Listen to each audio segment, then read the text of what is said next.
Hello મિત્રો, હું આજે તમારા માટે ફરી નિબંધ, ચર્ચાપત્ર અને પત્ર લેખન લઈને આવી છું, જે તમારા ટાટ એસમાં ખૂબ જ ઉપયોગી થશે અને મોસ્ટ આઈએમપી જેવા જ છે.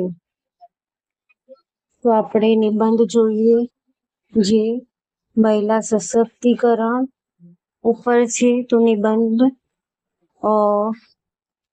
મહિલા સશક્તિકરણ આર્થિક, સામાજિક અને શૈક્ષણિક પરિપ્રેક્ષ્ય. તો આ હતું નિબંધનું ટાઇટલ. હવે નિબંધ કેવી રીતના લખવાનું તે જોઈએ. તો પ્રસ્તાવના. તો કોઈ બી નિબંધ હોય તે શરૂઆતમાં એક પંક્તિ અથવા તો સૂત્ર, સુભાષિત, સંસ્કૃતમાં, ગુજરાતીમાં, ઇંગ્લિશમાં કોઈ પણ એના લગતી તમને પંક્તિ આવડતી હોય, સૂત્ર આવડતું હોય કોઈ, અથવા તો સુભાષિત હોય, શ્લોક હોય તો પણ ચાલે. તો શરૂઆત એનાથી જ કરવી. તો આ મહિલા સશક્તિકરણનું છે. તો યત્ર નાર્યસ્તુ પૂજ્યતે રમ્યાન્તે તત્ર દેવતા. જ્યાં નારીનું સન્માન થાય છે ત્યાં દેવતાઓનો વાસ હોય છે, અથવા દિવ્યતાનો. પણ અહીંયા દેવતા લખશો તો સારું રહેશે. આગળ જોઈએ તો મહિલા સશક્તિકરણ એ માત્ર એક સામાજિક ચળવળ નથી, પરંતુ દેશના સર્વાંગી વિકાસ માટેની પાયાની જરૂરિયાત છે. સ્ત્રી એ કુટુંબ અને સમાજની ધુરી છે. જો એક સ્ત્રી સક્ષમ બને છે તો આખો પરિવાર અને રાષ્ટ્ર સક્ષમ બને છે. મહિલા સશક્તિકરણના વિવિધ આયામો. તો શૈક્ષણિક સશક્તિકરણ. શિક્ષણ એ સ્ત્રી સશક્તિકરણની પહેલી ચાવી છે. દીકરીઓને ગુણવત્તાસભર શિક્ષણ આપવાથી તેમનામાં આત્મવિશ્વાસ, નિર્ણય શક્તિ અને વૈજ્ઞાનિક દ્રષ્ટિકોણ ખીલે છે. આર્થિક સ્વતંત્રતા. બીજો પોઈન્ટ છે કે આર્થિક સ્વતંત્રતા. મહિલાઓ આર્થિક રીતે આત્મનિર્ભર બને તે માટે સ્વ-સહાય જૂથો, સ્ટાર્ટઅપ અને વ્યવસાયિક તાલીમ અત્યંત જરૂરી છે. આર્થિક આત્મનિર્ભરતા સ્ત્રીને સમાજમાં સમાન હક અપાવે છે. સામાજિક અને રાજકીય ભાગીદારી. તો સ્ત્રીની સામાજિક અને રાજકીય ભાગીદારી શું છે? તો પંચાયતી રાજથી લઈને સંસદ સુધી અને રમતગમતથી લઈને અવકાશ વિજ્ઞાન સુધી મહિલાઓ પોતાની શક્તિનો પરિચય કરાવી રહી છે. વર્તમાન સમયના મુખ્ય પડકારો. તો રૂઢિચુસ્ત માનસિકતા. સમાજના અમુક ભાગોમાં હજુ પણ જાતિગત અસમાનતા અને દહેજ પ્રથા જેવી કુરિવાજો જોવા મળે છે. સુરક્ષા અને આરોગ્ય. મહિલાઓની સુરક્ષા, કુપોષણ અને માનસિક સ્વાસ્થ્ય અંગે હજુ વધુ જાગરૂકતા લાવવાની જરૂર છે. કાર્યસ્થળ પર અસમાનતા. સમાન કામ માટે સમાન વેતન અને કાર્યસ્થળે સુરક્ષિત વાતાવરણ પૂરું પાડવું એ મોટી ક્ષતિ છે. ઉપાયો અને ભવિષ્યનો દ્રષ્ટિકોણ. તો સરકારી યોજનાઓનું અમલીકરણ. બેટી બચાવો, બેટી પઢાઓ, મિશન શક્તિ અને મહિલા સાહસિકતા માટેની યોજનાઓનો છેવાડાની મહિલા સુધી પહોંચાડવી.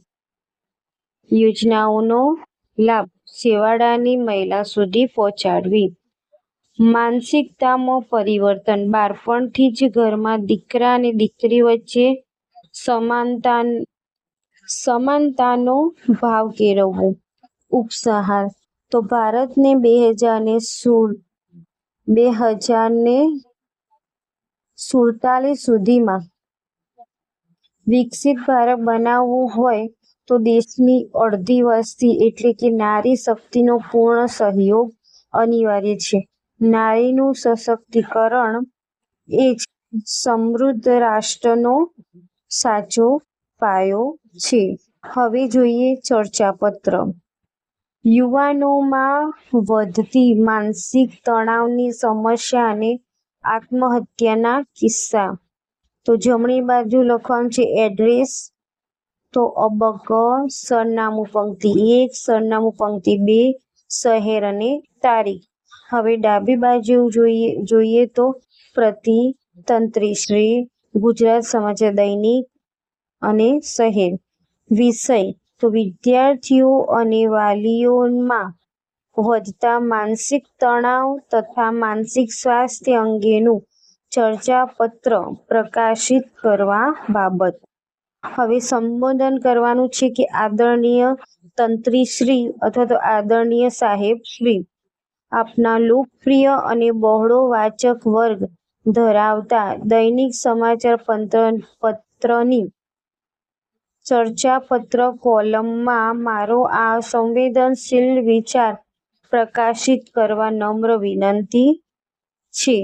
હવે આડી લીટી દોરી દેવાની અને પછી ટાઇટલ લખવાનું છે અથવા તો ટાઇટલ એટલે કે શીર્ષક લખવાનું છે કે સ્પર્ધાનો અંધાધૂંધ યુગ, તણાવમાં જીવતું આપણું યુવા ધન.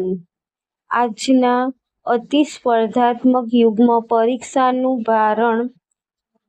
ભારણ, કારકિર્દીની ચિંતા અને વાલીઓની અવાસ્તવિક અપેક્ષાઓના કારણે યુવાનો અને વિદ્યાર્થીઓ ગંભીર માનસિક તણાવનો ભોગ બની રહ્યા છે.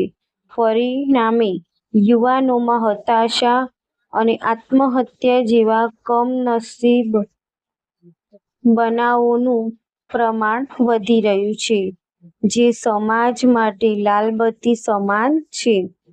માર્ક્સ અને રેન્કની આંધળી દોડમાં આપણે બાળકની સહજ ખુશીઓ અને માનસિક શાંતિ છીનવી રહ્યા છીએ. નિષ્ફળતાનો અસ્વીકાર અને સોશિયલ મીડિયા પરની ખોટી સરખામણીઓ યુવાનોને એકલતા તરફ ધકેલે છે. તેના ઉપાયના સૂચનો અથવા તો ઉકેલના સૂચનો. તો શાળાઓ અને કોલેજોમાં નિયમિતપણે કાઉન્સેલિંગ સેશન અને યોગ્ય ધ્યાનના વર્ગો યોજવા. વાલીઓએ બાળકો પર તેમની ક્ષમતા બહારનું દબાણ ન લાવવું અને નિષ્ફળતામાં પણ તેમનો સાથ આપવો. સમાજે માનસિક રોગ કે તણાવને છુપાવવાને બદલે મનોચિકિત્સકની મદદ લેવાની માનસિકતા કેળવવી. આશા છે કે આપના અખબાર દ્વારા આ સંવેદનશીલ મુદ્દો વાલીઓ અને સત્તાધીશોનું ધ્યાન દોરશે. જમણી બાજુ લખવાનું છે કે આપનો વિશ્વાસુ અબક. હવે જોઈએ કે પત્ર. તો મોસ્ટ આઈએમપી પત્ર છે કે શાળામાં સીસીટીવી કેમેરા અને સુરક્ષા વ્યવસ્થા મંજૂર કરવા અંગેનો પત્ર. તો જમણી બાજુ અબક. આચાર્ય શ્રી સરકારી હાઈસ્કૂલ, શહેર અને તારીખ. ડાબી બાજુ લખવાનું છે કે પ્રતિ, જિલ્લા શિક્ષણ અધિકારી શ્રી, જિલ્લા શિક્ષણ કચેરી અને સંસ્કૃત.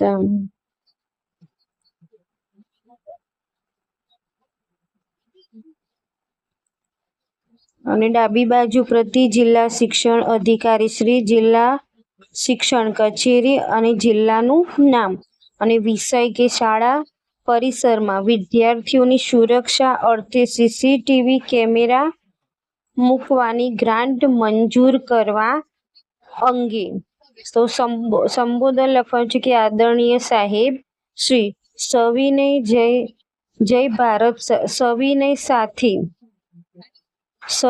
જય ભારત સાથે. આટલું બધું લખવાનું નહીં, મારી થોડી ભૂલ થઈ છે. તો સોરી એના માટે કે સવિનય સાથે એટલું જ લખવાનું હતું, તો જય ભારત સાથે બેમાંથી એક જ લખવાનું, સવિનય સાથે અથવા તો જય ભારત સાથે.